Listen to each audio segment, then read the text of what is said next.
Buenos días, mi nombre es Alfonso Ramírez Puig, soy abogado en ejercicio y la ponencia mía versará sobre el derecho de protección de datos de los consumidores y en caso de vulneración de dicho procedimiento, la aplicación y la normativa que hay que llevar a cabo.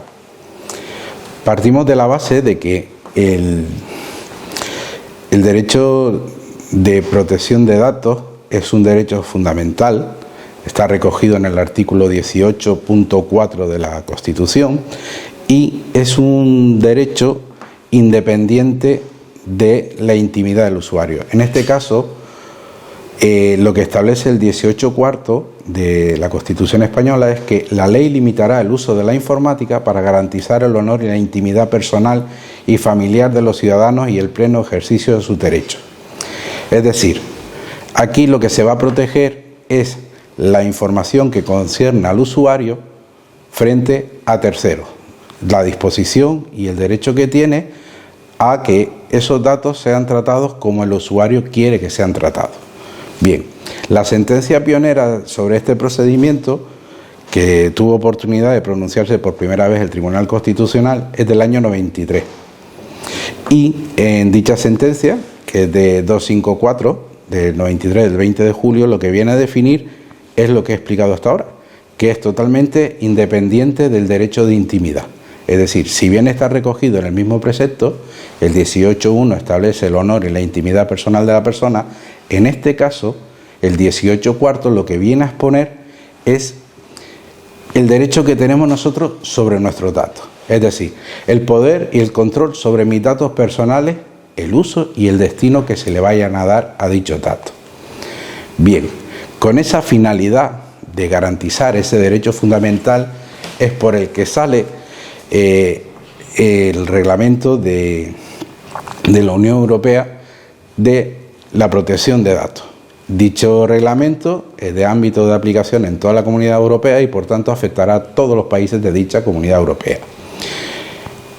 Aquí hubo una ley del año 99 que luego se tuvo que sustituir por una ley orgánica para garantizar de que la ley orgánica de protección de datos actual se amoldara a lo que son el reglamento de la Unión Europea de protección de datos. Bien, sentado el alcance que tiene lo que son los derechos de protección de datos, hay que distinguir ahora lo que son datos personales, que es lo que se entiende por datos personales del usuario consumidor. Bien, según la Agencia de Protección de Datos, lo que se viene a definir es que todo dato que de manera directa o indirecta den a conocer la persona a la que nos estamos refiriendo, esos datos son calificados como datos personales, es decir, el nombre, apellido, el DNI, la dirección, el estado civil, la actividad profesional, sus cuentas bancarias, etc. Ni que decir tiene que exige dicha garantía para protegerlo de ataques o de un uso indebido de dicha información. Bien, hay una obligación de que esos datos personales no son perennes en el tiempo, sino que caducarán. Siempre tendrá un ámbito de aplicación. Una vez que deje de cesarse el uso para que se dieron, esos datos deben de ser borrados. Vale, solo deben ser el tiempo necesario para la finalidad del tratamiento para el que han sido recogidos. No se pueden alargar en el tiempo. Una vez cumplida su función, debe de cesar.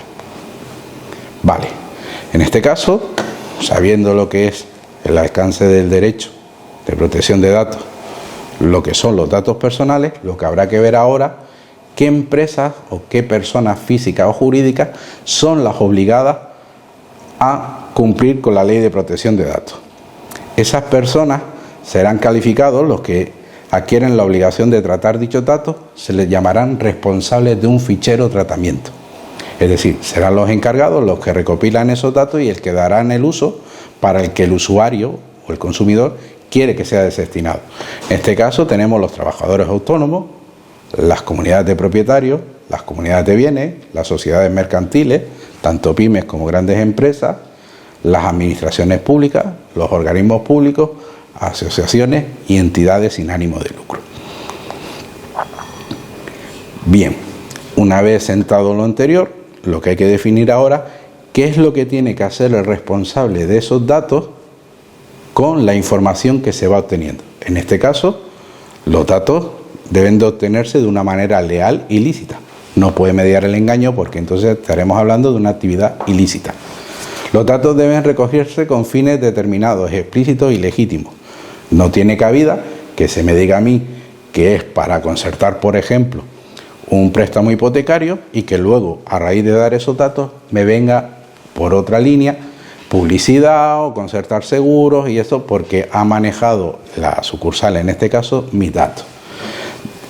Por ello, deben ser adecuados, pertinentes y no excesivos en relación con los fines a los que se han recogido. Es decir, si se recogen con una finalidad, luego no puede decir, mire, aparte deme usted las otras cuentas que tenga o todo lo demás que tenga, porque eso es una sobreinformación que no tiene sentido el aplicarla. Bien, esos datos siempre deben de estar actualizados y cumplir de una normativa exacta. Si yo, por ejemplo, soy deudor en el año 92, en el año 97 no puede seguir constando que soy deudor si esa información no es correcta ni está amortizada en el tiempo. Los responsables también deben atender a los interesados que soliciten el acceso a sus datos personales. Es decir, yo tengo como usuario, como consumidor, en todo momento, a que se me informe qué está pasando con mis datos, quién los tiene, qué están procesados y dónde se encuentran. Y cuando ya, como dije anteriormente, una vez ha cesado el fin para el que fueron dados, dichos datos deben ser cancelados. Bien. Con esta información que se está manejando, habrá que ver lo que ocurre cuando se incumple con ese deber de que habíamos hablado anteriormente, de que sean leales, explícitos y tal. Una vez que esa información dada trasciende de fuera del ámbito en el que ha sido obtenido, estamos hablando que se produce una vulneración de dichos datos.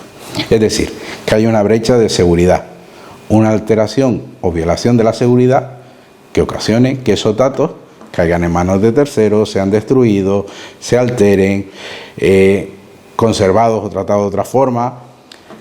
También cuando hay una transgresión de la propia normativa en cuanto a los derechos de los interesados respecto a sus datos personales. Esto lo explicaré un poco más a posterior, que será el arsulipo, el derecho a arsulipo, que en breve explicaré en qué consiste.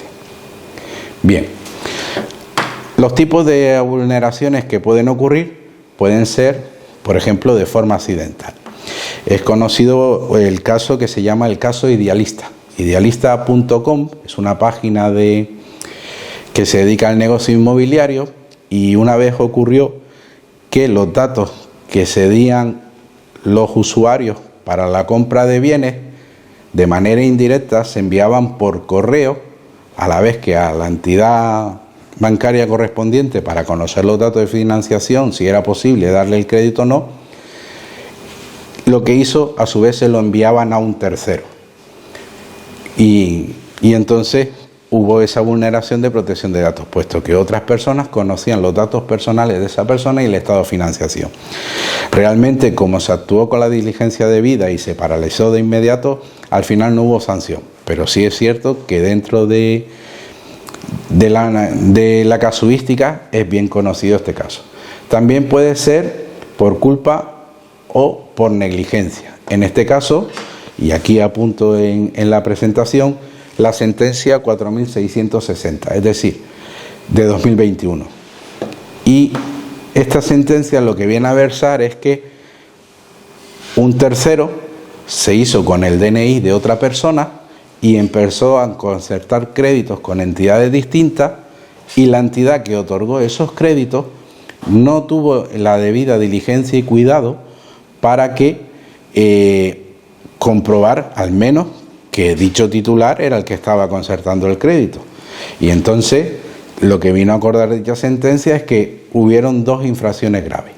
Una, no se recabó el consentimiento explícito del usuario, porque no era el usuario, estaba siendo usurpada su identidad, y el banco no cumplió con el principio de incumplir el principio de exactitud y veracidad de dichos datos. Es decir, no se aseguraron de que la persona que estaba pidiendo esos créditos fuera la persona, y tampoco se aseguraron de que hubiera un mínimo acervo probatorio que demostrara que esa persona era la que gestionaba dichos créditos.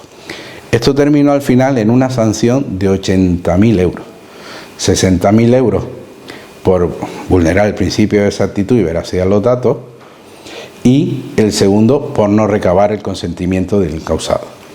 Indirecta puede ser, por ejemplo, un ciberataque, que es lo que le ha ocurrido en fechas recientes. Se lo podrán consultar en todos los medios informativos que hay. Recientemente una empresa muy famosa de telefonía ha sido nerfeada, como se suele decir coloquialmente, es decir, ha habido una brecha de seguridad en sus datos y ha obligado que esa empresa de telefonía inmediatamente pusiera en conocimiento de todos sus usuarios que tienen que cambiar las claves de los routers y de todo lo que tenga acceso directo mediante contraseña de los datos del usuario. Es decir, para que no se llegue a información mía, me dice, mire, cambie usted la clave del router, si bien esa información, digo carta porque la he recibido yo hace escasos días. Y entonces lo que se me informa en dicha carta es que ha habido una brecha de seguridad, se ha metido en lo que es la base de dicha telefonía y han nerfeado los datos de allí.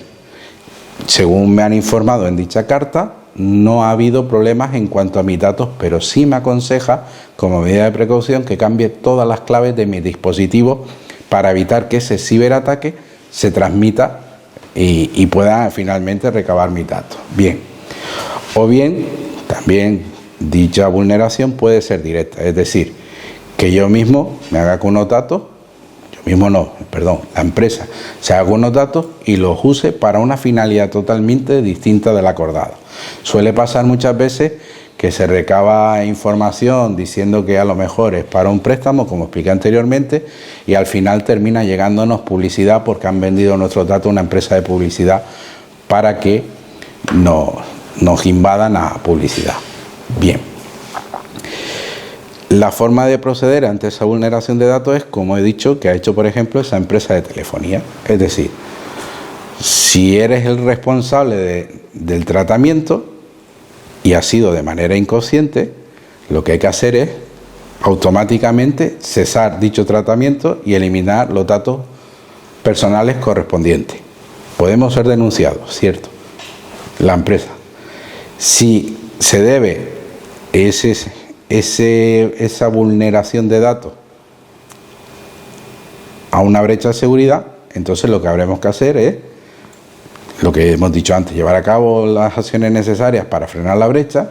Y segundo, si esa brecha de seguridad pone en peligro la información de los usuarios y de los consumidores, en un plazo máximo de 72 horas tenemos que ponerlo en conocimiento de la Agencia Estatal de Protección de Datos y a los interesados para que tomen las medidas oportunas.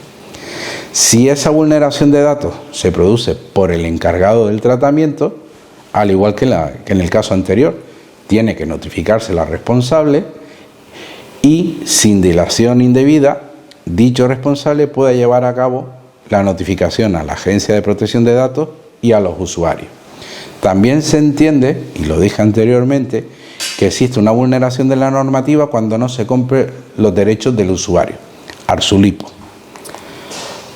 Arsulipo deviene, esta palabra tan compleja, deviene de las abreviaturas correspondientes a los derechos que tiene cada consumidor con respecto a su información. Es decir, derecho de acceso, derecho de rectificación, derecho de supresión, derecho de limitación, derecho de portabilidad y derecho de oposición. Tengo derecho a acceder a mi información, tengo derecho a que sea rectificada, a que sea corregida si no es adecuada a la realidad de la que estamos hablando. Derecho de supresión para que sea eliminada. De limitación para que esos datos no trasciendan a cualquiera. Portabilidad para que en el caso de que se los haya dado un responsable, y no está de acuerdo con él, lo puede enviar a otro responsable sin que tenga ese responsable primero impedirme dicha acción. Y derecho de oposición, lo que había dicho, a que sean tratados dichos datos. Es decir, si yo no quiero que se procesen unos datos determinados míos, pues no se deben de procesar. Bien. Como interesado, y en el caso de que haya esa vulneración, si una empresa nos envía comunicaciones comerciales para que, por ejemplo, si a mí empiezo a recibir publicidad y no estoy de acuerdo con esa publicidad, puedo ejercer los conocidos derechos de Arsulipo. Por ejemplo,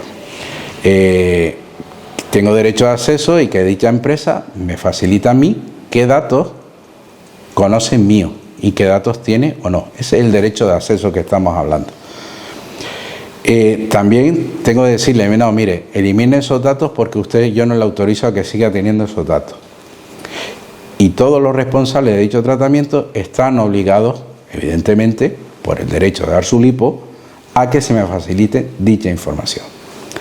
En el caso de incumplimiento por parte de la empresa de dicho derecho de Arsulipo que tenemos los consumidores, derivará en una serie de consecuencias que explicaré un poco más adelante. Bien, otro de los mecanismos de defensa que tenemos los consumidores es el de la lista Robinson. La lista Robinson viene a ser la isla esta del náufrago que se llamaba Robinson Crusoe, el libro este que escribió Daniel Defoe, en el cual un señor vivió aislado en una isla un montón de años, de ahí viene el nombre, así que el usuario también tiene derecho a permanecer aislado de la publicidad que no quiero.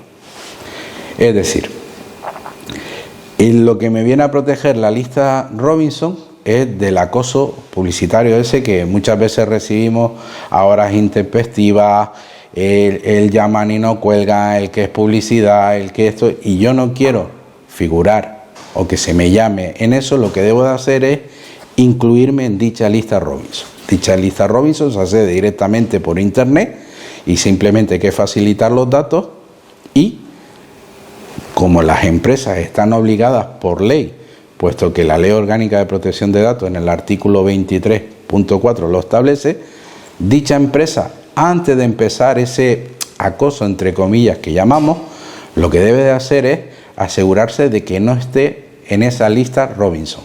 Es decir, si estoy en la lista no me pueden llamar, y si me llamaran y estuviera en esa lista tendría consecuencias. Una cosa, el estar en esa lista es para futuras empresas con las que no he concertado ningún tipo de relación. Es decir, si estoy en una empresa de telefonía determinada y yo estoy en la lista Robinson, no me puede llamar otra empresa de telefonía privada dándome, no, mire, para que cambie de contrato, esto que suele parecer suele ocurrir muchas veces. En el sentido también, por ejemplo, de que estamos en una compañía determinada de luz y llama a la contraria. Si yo estoy en esa lista Robinson, no se me puede llamar. Y en el caso de que no quiera ni tan siquiera trato con la compañía con la que estoy porque me voy a dar de baja, pues lo único que tengo que hacer es ponerlo en conocimiento también a través de dicha lista Robinson. Entonces, las empresas, como ya he explicado, tienen obligación por ley, al estar incluido específicamente en la Ley Orgánica de Protección de Datos, a que no se me llame si estoy incluido en dicha lista. Bien, otro de los derechos de los consumidores y usuarios que tenemos frente a esto es lo que se denomina derecho al olvido. Es un derecho de Arsulipo, en realidad es un derecho digital, porque lo que viene a regular el derecho al olvido es que no se pueda, que a través de yo poner mi nombre en un buscador de internet salga mi filiación de datos. Eso es el derecho al olvido. No tienen por qué circular mis datos de manera tan gratuita, por llamarlo de alguna manera, y por tanto tengo derecho al olvido. En este caso, lo único que hay que hacer es solicitar que no figuren esos datos. De esto hay un caso muy famoso, bueno, que fue el pionero, y su finalidad era el que un señor que se llamaba Mario Costeja. Resulta que en el año 93 tuvo una ejecución hipotecaria por tener deudas con la Seguridad Social y en un conocido periódico a los 6, 7 años puso sus datos y salió esa información del periódico cuando ya dicho señor ya tenía extinguida dicha deuda, se había solucionado el problema y no tenía por qué seguir dicha información.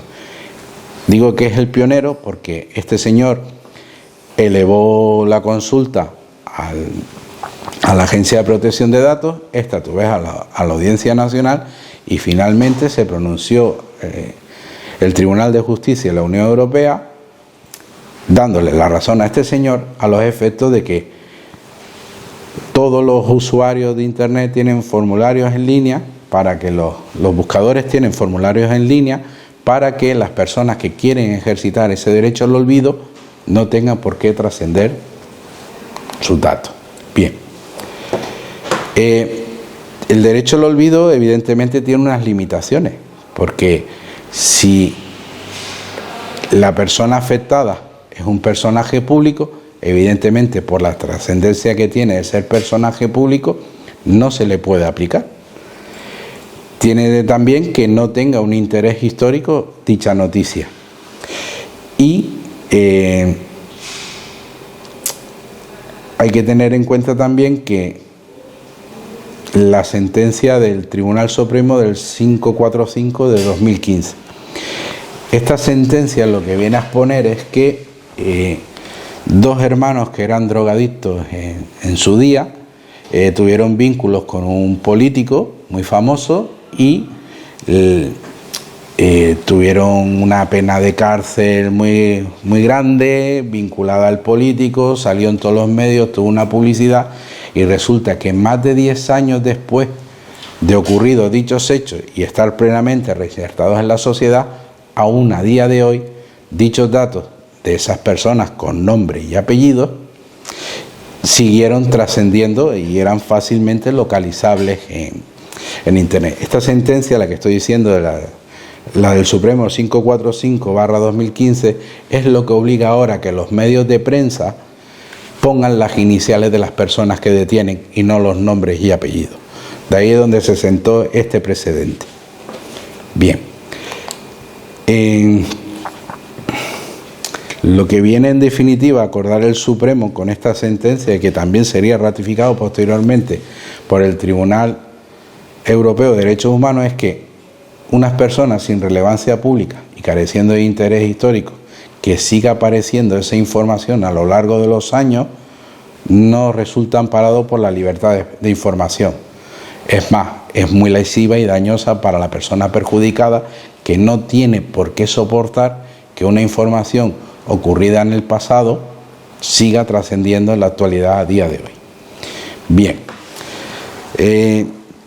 ahora lo que hay que ver es cuando el usuario o el consumidor se produce una vulneración de dichos datos. ¿Qué es lo que tiene que hacer el usuario a los efectos de garantizar de que sus datos no van a trascender fuera de la esfera de lo que él mismo entienda y quiera? Pues lo que tiene que hacer es lo que hemos hablado anteriormente, es decir, ejercer el derecho de arsulipo. Si yo recibo comunicaciones de una empresa, comunicaciones comerciales, la que no ha dado consentimiento para que este señor me esté bombardeando de información, cosa que suele ocurrir muy habitualmente, lo que tengo que hacer es ejercer mi derecho de arsulipo, concretamente el de supresión, y que esos datos se cancelen y se eliminen y no me los envíes más. Insisto, todos los responsables del tratamiento deben facilitar a los interesados información sobre cómo ejercer nuestro derecho de arsulipo. Bien, en el caso de que dicha información, aún así, la empresa la desoyera, desatendiera, lo que tendremos que hacer es interponer la denuncia correspondiente ante la Agencia de Protección de Datos. Es decir, tenemos que formar proceder a realizar una denuncia y en dicha denuncia informar a la Agencia de Protección de Datos que hemos solicitado nuestros derechos al Arsulipo y que el mismo no ha sido atendido, a los efectos de que dicha agencia medie, mediante las sanciones correspondientes, a los efectos de que se garantice mi derecho fundamental de protección de datos. Bien, también es cierto que se puede pedir una indemnización por el daño que me puedan ocasionar la libre circulación de dichos datos sin mi consentimiento, lo que si bien es cierto que no se ejercerá ante la Agencia de Protección de Datos, sino lo que tendré que acudir es a la vía judicial de manera personal y ejercer bien mediante una demanda, normalmente suele ser una demanda contra el honor y la intimidad, de que se me garantice mi derecho de Arsulipo. Bien. La Ley Orgánica de Protección de Datos establece una serie de faltas o sanciones a los efectos de una manera de ser coactivas para que las empresas desistan de su actitud, porque si fuera gratuito, evidentemente no sería tomada en serio, por decirlo de alguna manera. Estos derechos, estas sanciones vienen reguladas en los artículos 72, 73 y 74 de la Ley Orgánica de Protección de Datos. Es decir, el artículo 74 hablará de infracciones leves hasta los 40.000 euros, a partir de 40.001 a 300.000 sería para las infracciones graves y de 301 a 20 millones de euros o el 4% de la facturación anual para infracciones muy graves. Bien, ligado a esto, y lo pongo como reseña, no solo se puede incurrir en responsabilidades administrativas o civiles, inclusive se puede incurrir, el tratante de esos datos puede incurrir en responsabilidades hasta penales. Así las cosas, tenemos que el artículo 197 del Código Penal establece que para descubrir los secretos o vulnerar la intimidad del otro sin su consentimiento, se apodere sus papeles, cartas, mensajes, correo electrónico o cualquier otro documento a efectos personales, intercepte sus telecomunicaciones o utilice artificios técnicos de escucha, transmisión o grabación. Esto pudiera no afectar. Si bien lo que acabo de decir no tiene la trascendencia, lo que los efectos nos importa, es solo para definir el tipo. En derecho el tipo se llama al articulado, a lo que dice el artículo, el contenido del artículo, eso es el tipo. Pero lo cierto es que de este artículo 197, en el apartado cuarto, viene y dice lo siguiente: a los hechos descritos en los apartados 1 y 2, del que solo leí el primero para no cansar al oyente, serán castigados con prisión de 1 a 13 años cuando, en el apartado A lo pone, se cometan por las personas encargadas o responsables de los ficheros, soportes informáticos, electrónicos o telemáticos, archivos o registros, o se lleven a cabo mediante la utilización no autorizada de datos personales de la víctima. Bien. En cuanto a los profesionales, como por ejemplo pudiera ser un médico, lo que viene a decir el artículo 199 es lo siguiente: el que revelare secretos ajenos de los que tenga conocimiento por razón de su oficio o sus relaciones laborales será castigado con la pena de prisión de 1 a 3 años y multa de 6 a 12 meses. Y aquí es donde viene casi el más destacado: el profesional que, con incumplimiento de su obligación de sigilo o reserva, divulgue los secretos de otra persona, será castigado con la pena de prisión de 1 a 4 años de multa y esto. Y hay un tipo específico para los funcionarios que vulneren esa protección de datos. Concretamente la tenemos en el artículo 417. La autoridad o funcionario público que revelare secretos o informaciones de los que tenga conocimiento por razón de su oficio o cargo y que no deban ser divulgados, incurrirá en la pena de multa de 12 meses a 18 meses e inhabilitación especial para el empleo o cargo público por tiempo de 1 a 3 años. Y el segundo, si de la revelación a que se refiere el párrafo anterior resultara grave daño para la causa pública o para terceros, la pena obviamente se incrementará. Y en el apartado 2 específicamente dice, si se tratara de secretos de un particular, la pena evidentemente será mucho más grande porque abarcará de 2 a 4 años aparte de la multa correspondiente. Bueno, en resumen, lo que debe de quedar claro es que es un derecho fundamental que tenemos la protección de datos, que los consumidores tenemos el derecho de dar su lipo a que nuestra información no se divulgue más allá de la esfera de que nosotros queramos que se divulgue, y que existen mecanismos legales para que eso se pueda respetar. En fin, y la verdad que no quiero cansar más y simplemente agradecerles a todos el que me hayan oído y el que me hayan atendido este ratito que he estado hablando con ustedes. Muchas gracias.